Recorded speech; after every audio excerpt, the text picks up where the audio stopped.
ಸವಾರರೇ ಎಚ್ಚರ ಎಚ್ಚರ. ರಸ್ತೆ ಬದಿ ವಾಹನವನ್ನ ಬಿಟ್ರೆ ಬಿಗಿ ಕ್ರಮವನ್ನ ಕೈಗೊಳ್ಳಲಾಗ್ತಾ ಇದೆ. ಅದು ಇವತ್ತಿನಿಂದ ಬೆಂಗಳೂರಿನಲ್ಲಿ ಅನಾಥ ವಾಹನಗಳ ತೆರವು ಕಾರ್ಯಾಚರಣೆ ಆಗ್ತಾ ಇದೆ. ಆ ಕುರಿತ ಬ್ರೇಕಿಂಗ್ ಅಪ್ಡೇಟ್ ಬರ್ತಾ ಇದೆ, ನೋಡ್ತಾ ಹೋಗೋಣ.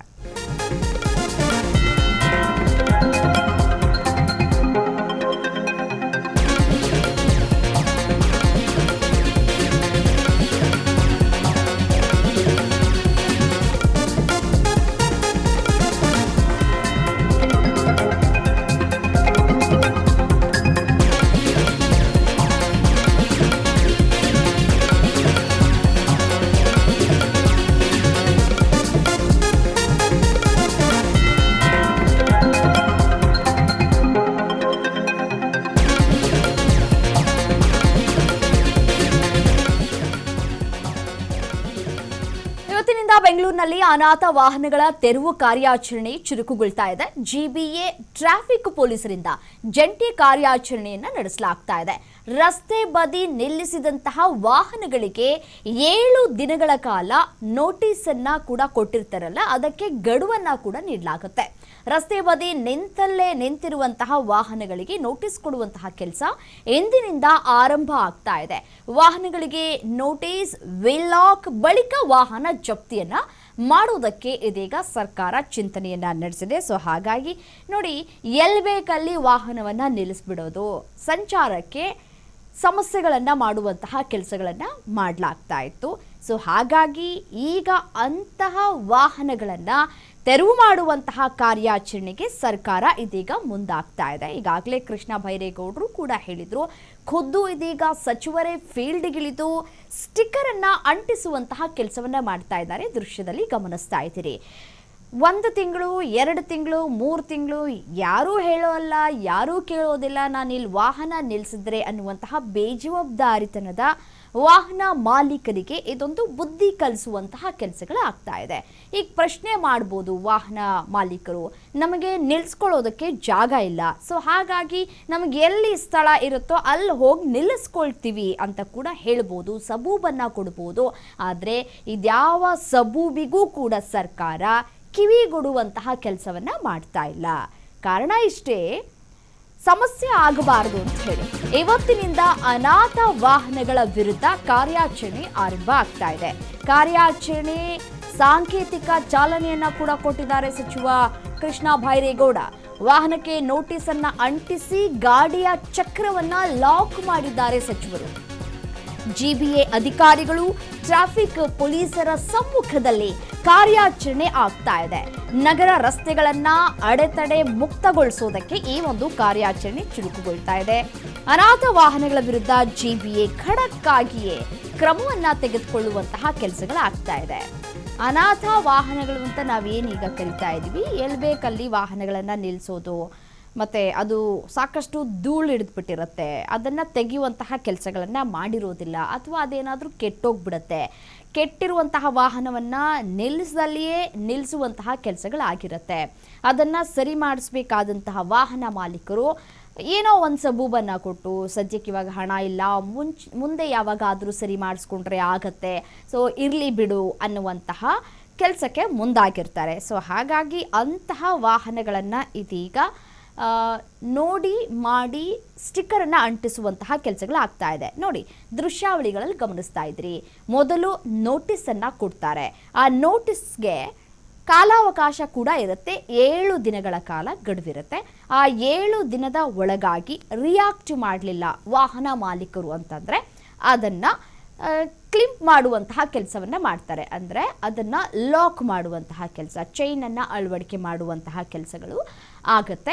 ಅದಕ್ಕೂ ಕೂಡ ತಲೆ ಕೆಡಿಸ್ಕೊಳ್ಳಿಲ್ಲ ಅಂತಂದರೆ ಆ ವಾಹನಗಳನ್ನು ಜಪ್ತಿ ಮಾಡುವಂತಹ ಕೆಲಸಗಳು ಕೂಡ ಆಗುತ್ತೆ. ಜಪ್ತಿ ಮಾಡಿದ ನಂತರ ನೀವು ಹೋಗಿ ಇದು ನನ್ನ ವಾಹನ, ನನಗೆ ವಾಪಸ್ ಕೊಡಿ ಅಂತ ಹೇಳಿದ್ರೆ ಅಧಿಕಾರಿಗಳು ಕೇಳೋದಿಲ್ಲ. ನೀವು ಆ ಕೆಲಸವನ್ನು ಮಾಡೋದಕ್ಕೆ ಮುನ್ನವೇ ಯಾವಾಗ ನೋಟಿಸನ್ನು ಕೊಡ್ತಾರೋ ಆಗಲೇ ಎಚ್ಚೆತ್ತುಕೊಂಡ್ರೆ ಒಳಿತು, ಅಥವಾ ಕ್ಲಿಪ್ ಹಾಕಿದ ನಂತರ ಎಚ್ಚೆತ್ತುಕೊಂಡ್ರೆ ಒಳಿತು. ಇನ್ ಕೇಸ್ ಈಗೇನಾದರೂ ನೀವು ಯಾವುದಕ್ಕೂ ಕೂಡ ತಲೆ ಕೆಡಿಸ್ಕೊಂಡಿಲ್ಲ ಅಂತಂದರೆ ಸಾರ್ವಜನಿಕವಾಗಿ ಆ ವಾಹನಗಳೆಲ್ಲವನ್ನೂ ಕೂಡ ಹರಾಜಾಕುವಂತಹ ಪ್ರಕ್ರಿಯೆಯನ್ನ ಕೂಡ ಮಾಡೋದಕ್ಕೆ ಇಲಾಖೆ ಇದೀಗ ಮುಂದಾಗಿದೆ. ಬೆಂಗಳೂರು ನಗರದಲ್ಲಿ ರಸ್ತೆ ಬದಿ ಬಿಟ್ಟು ಹೋಗಿರುವಂತಹ ಅನಾಥ ವಾಹನಗಳ ವಿರುದ್ಧ ಇದೀಗ ಜಿಬಿಎ ಹಾಗೂ ಸಂಚಾರ ಪೊಲೀಸರು ಜಂಟಿಯಾಗಿ ಕಾರ್ಯಾಚರಣೆಯನ್ನ ಮಾಡೋದಕ್ಕೆ ಅಧಿಕೃತವಾಗಿ ಚಾಲನೆ ಸಿಕ್ಕಿದೆ. ಖುದ್ದು ಸಚಿವ ಕೃಷ್ಣ ಬೈರೇಗೌಡ ಅವರೇ ಸಾಂಕೇತಿಕವಾಗಿ ಈ ಒಂದು ಕಾರ್ಯಾಚರಣೆಗೆ ಚಾಲನೆಯನ್ನ ಕೊಟ್ಟಿದ್ದಾರೆ. ಮೊದಲು ವಾಹನಗಳಿಗೆ 7 ದಿನಗಳ ಕಾಲ ನೋಟಿಸ್ ಇರುತ್ತೆ. ಆ ನೋಟಿಸ್ಗೆ ರಿಯಾಕ್ಟ್ ಮಾಡಬೇಕು. ಆ ಬಳಿಕ ವೀಲ್ ಕ್ಲ್ಯಾಂಪ್ ಹಾಕ್ತಾರೆ. ಅದಕ್ಕೂ ನೀವೇನಾದರೂ ಸ್ಪಂದಿಸದೆ ಹೋದರೆ ವಾಹನವನ್ನು ಜಪ್ತಿ ಮಾಡಿ ಬಹಿರಂಗವಾಗಿ, ನಾನೀಗಾಗಲೇ ಹೇಳಿದ್ನಲ್ಲ, ಸಾರ್ವಜನಿಕ ವಲಯದಲ್ಲಿ ಹರಾಜು ಮಾಡುವಂತಹ ಪ್ರಕ್ರಿಯೆಯನ್ನು ಮಾಡ್ತಾರೆ. ಸೊ ಹಾಗಾಗಿ ಎಲ್ಲೆಲ್ಲಿ ವಾಹನಗಳನ್ನು ನಿಲ್ಲಿಸಿದ್ದೀರೋ ಈಗಲೇ ಎಚ್ಚೆತ್ತುಕೊಂಡು ಆ ವಾಹನವನ್ನು ಸರಿಪಡಿಸ್ಕೊಳ್ಳುವಂತಹ ಕೆಲಸವನ್ನು ಮಾಡಿ. ಇಲ್ಲದೆ ಹೋದರೆ ಅದು ಹರಾಜಾಗುವಂತಹ ಕೆಲಸಗಳು ಕೂಡ ಆಗುತ್ತೆ. ಅದಕ್ಕೆ ನೀವು ಆಸ್ಪದ ಕೊಡುವಂತಹ ಕೆಲಸವನ್ನು ಮಾಡೋದಕ್ಕೆ ಹೋಗಬೇಡಿ.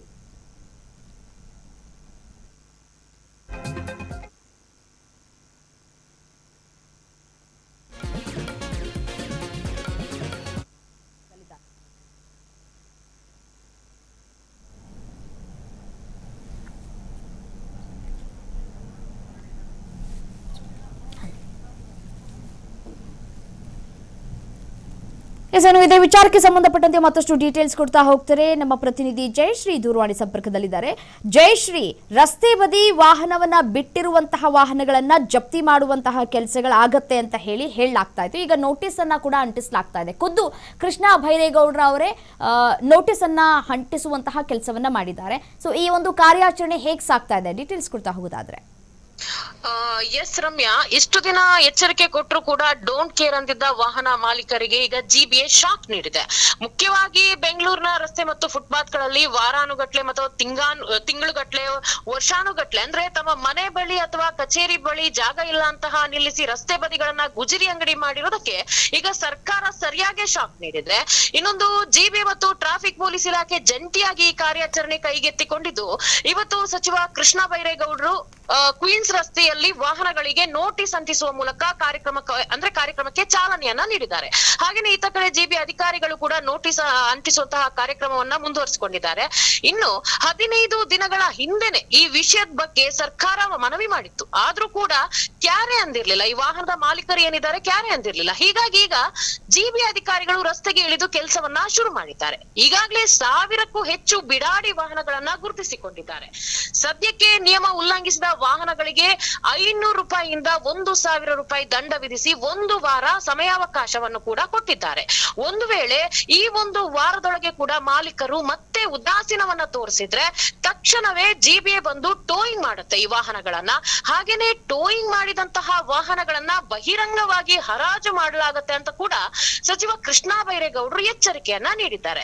ಇನ್ನು ಮುಖ್ಯವಾಗಿ ಇನ್ನೊಂದು ವಿಚಾರ ಏನಪ್ಪಾ ಅಂತಂದ್ರೆ, ಹಾಗೇನೆ ಸಾರ್ವಜನಿಕ ಜಾಗಗಳಲ್ಲಿ ಕೂಡ ಅಂದ್ರೆ ತಮ್ಮ ಮನೆಯ ನಿವಾಸಗಳಲ್ಲಿ, ಏರಿಯಾಗಳಲ್ಲಿ ಬಿಡಾಡಿ ವಾಹನಗಳನ್ನ ಗಮನಿಸಿದ್ರೆ ಒಂದು ವೇಳೆ ಅಂದ್ರೆ ಅಸ್ತ್ರಂ ಆಪ್ ಮೂಲಕ ಫೋಟೋ ತೆಗೆದು ಹಾಕಿದ್ರೆ ಕೂಡ ಅವರ ವಿರುದ್ಧ ಕೂಡ, ವಾಹನಗಳ ವಿರುದ್ಧ ಕೂಡ ಕಠಿಣ ಕ್ರಮಗಳನ್ನ ಕೈಗೊಳ್ಳಲಾಗುತ್ತೆ ಅಂತ ಹೇಳಿದ್ದಾರೆ ರಮ್ಯಾ.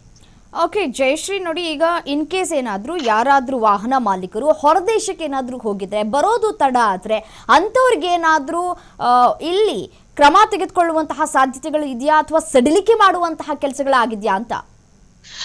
ಅದಕ್ಕಾಗಿನೇ ರಮ್ಯಾ 1 ವಾರಗಳ ಸಮಯಾವಕಾಶವನ್ನ ಕೊಟ್ಟಿರೋದು. ಅಂದ್ರೆ ಅವರ ತಮ್ಮಂದಿರ್ಬಹುದು ಅಥವಾ ಮನೆಯವರು ಯಾರೇ ಇರಬಹುದು, ಆ ವಾಹನದ ಬಗ್ಗೆ ಅಂದ್ರೆ ಸ್ವಲ್ಪ ಮುಂದಾಳತ್ವವನ್ನು ವಹಿಸಿಕೊಂಡು ಆ ಜಾಗವನ್ನ ತಾವಾಗೆ ಕ್ಲಿಯರ್ ಮಾಡಿಸಿಕೊಂಡ್ರೆ ಉತ್ತಮ ಅನ್ನೋದಕ್ಕೆ 1 ವಾರ ಗಡುವು ಕೂಡ ನೀಡಲಾಗಿದೆ. ಓಕೆ, ಈಗ ಬೆಳಗ್ಗೆಯಿಂದಲೂ ಈ ಒಂದು ಕಾರ್ಯಾಚರಣೆ ಸಾಗ್ತಾ ಇದೆ. ಇದಕ್ಕೆ ಯಾರಾದ್ರೂ ವಿರೋಧ ವ್ಯಕ್ತಪಡಿಸುವಂತಹ ಕೆಲಸಗಳಾಗಿದ್ಯಾ ಅಂತ? ಸದ್ಯದ ಮಟ್ಟಿಗೆ ಈ ವಿಚಾರಕ್ಕೆ ಸಂಬಂಧಪಟ್ಟಂತೆ ಯಾವುದು ವಿರೋಧಗಳು ವ್ಯಕ್ತವಾಗಿಲ್ಲ. ಯಾಕೆಂತ ಹೇಳಿದ್ರೆ ಅವರಾಗೆ ಮಾಡಿರುವಂತಹ ತಪ್ಪುಗಳು ಇವಾಗ ಸರಿಪಡಿಸಿಕೊಳ್ಬೇಕಾಗತ್ತೆ ರಮ್ಯಾ. Right, thank you ಡೀಟೇಲ್ಸ್ಗೆ.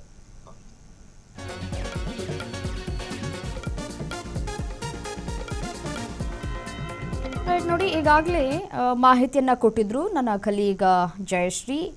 ಈಗೇನು ತೆರವುಗೊಳಿಸುವಂತಹ ಕಾರ್ಯಾಚರಣೆ ತಕ್ಷಣವೇ ಆರಂಭ ಆಗೋದಿಲ್ಲ. 7 ದಿನಗಳ ಕಾಲ ಅವರಿಗೆ ನೋಟಿಸನ್ನು ಕೊಟ್ಟು ಕಾಲಾವಕಾಶವನ್ನು ಕೊಡಲಾಗತ್ತೆ. ಆ ಒಂದು ಕಾಲಾವಕಾಶದ ಒಳಗಾಗಿಯೇ ಅವರು ಈ ಒಂದು ವಾಹನವನ್ನು ತೆರವುಗೊಳಿಸುವಂತಹ ಕೆಲಸವನ್ನು ಮಾಡಬೇಕು. ಇಲ್ಲದೆ ಹೋದರೆ ವಾಹನಗಳಿಗೆ ಕ್ಲಿಪ್ ಮಾಡಲಾಗುತ್ತೆ. ಕ್ಲಿಪ್ ಮಾಡಿದ ನಂತರವೂ ಕೂಡ ರಿಯಾಕ್ಟ್ ಮಾಡಿಲ್ಲ ಅಂತ ಅಂದರೆ ಈ ಒಂದು ವಾಹನಗಳನ್ನು ಹರಾಜು ಹಾಕುವಂತಹ ಕೆಲಸಕ್ಕೂ ಕೂಡ ಮುಂದಾಗ್ತಾರೆ ಮತ್ತು ಫೈನ್ ಕೂಡ ಹಾಕ್ತಾರಂತೆ. 500ರಿಂದ 1000 ರೂಪಾಯಿವರೆಗೂ ಕೂಡ ಫೈನ್ ಬೀಳುವಂತಹ ಸಾಧ್ಯತೆಗಳು ಕೂಡ ಇದೆ.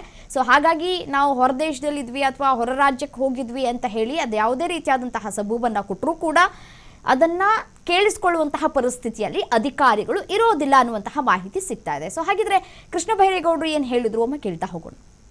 ಏನಾದ್ರೂ ದುಬಾರಿಯಾಗಿ ಇನ್ನೊಂದು ಸ್ವಲ್ಪ ಮಾಡೋದಕ್ಕೆ ಯೋಚನೆ ಸರ್, ರೆಗ್ಯುಲರ್ ಆಗಿ ಪ್ರಾವಿಷನ್ ಇದೆ.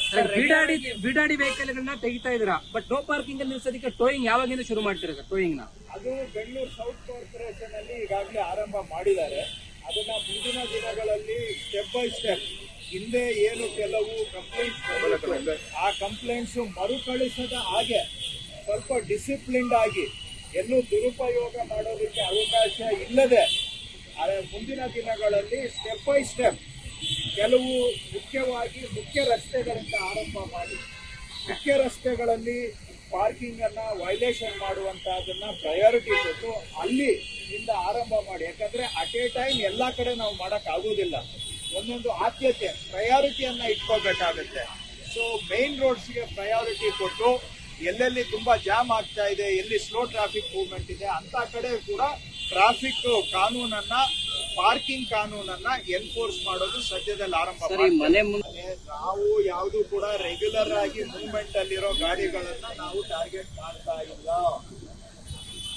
ವಾರಗಟ್ಲೆ ಒಂದೇ ಕಡೆ ಬಿಟ್ಬಿಟ್ಟು ಹೋಗುವಂತ ವೆಹಿಕಲ್ಗಳನ್ನ ನಾವು ಟಾರ್ಗೆಟ್ ಮಾಡ್ತಾ ಇದ್ದೇವೆ. ಯಾವ್ದೋ ನೀವು ಒಂದು ರಾತ್ರಿ ನಿಲ್ಲಿಸ್ತೀರಾ, ಡೈಲಿ ಮಾಡ್ತೀರಾ?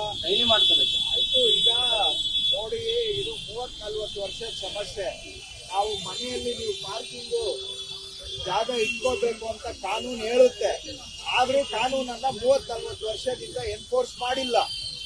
ಪ್ಲಾನ್ ಅಪ್ರೂವಲ್ ತಗೊಳ್ಳೋದನ್ನ ಕಡ್ಡಾಯ ಮಾಡಿಲ್ಲ. ಅವರೆಲ್ಲ ಮನೆಗಳು ಕಟ್ಕೊಂಡಿದ್ದಾರೆ, ಮನೆ ಒಳಗಡೆ ಪಾರ್ಕಿಂಗ್ ಜಾಗ ಇಟ್ಕೊಂಡಿಲ್ಲ. ಹಾಗಾಗಿ ನಾವು ಈಗ ಬಂದ್ಬಿಟ್ಟು ಸಡನ್ ಆಗಿ ನೀವು ರೋಡಲ್ಲಿ ನಿಲ್ಸಂಗೇ ಇಲ್ಲ ಅಂತ ನಾನು ಹೇಳ್ಬಿಟ್ರೆ ಅದು ಬಹುಶಃ ಪ್ರಾಕ್ಟಿಕಲಿ ಫಾಲೋ ಮಾಡೋದು ಕಷ್ಟ ಆಗುತ್ತೆ. ಸೊ ಹಾಗಾಗಿ ನೀವು ಹೇಳೋದು ನಿಜ. ಬಟ್ ಮುಂದಿನ ದಿನಗಳಲ್ಲಿ ಮನೆಯಲ್ಲಿ ಪಾರ್ಕಿಂಗ್ ಅನ್ನ ಮಾಡ್ಕೊಳ್ಳೋದಕ್ಕೆ ನಾನು ಜನಗಳನ್ನೂ ಮನವಿ ಮಾಡ್ತೇನೆ.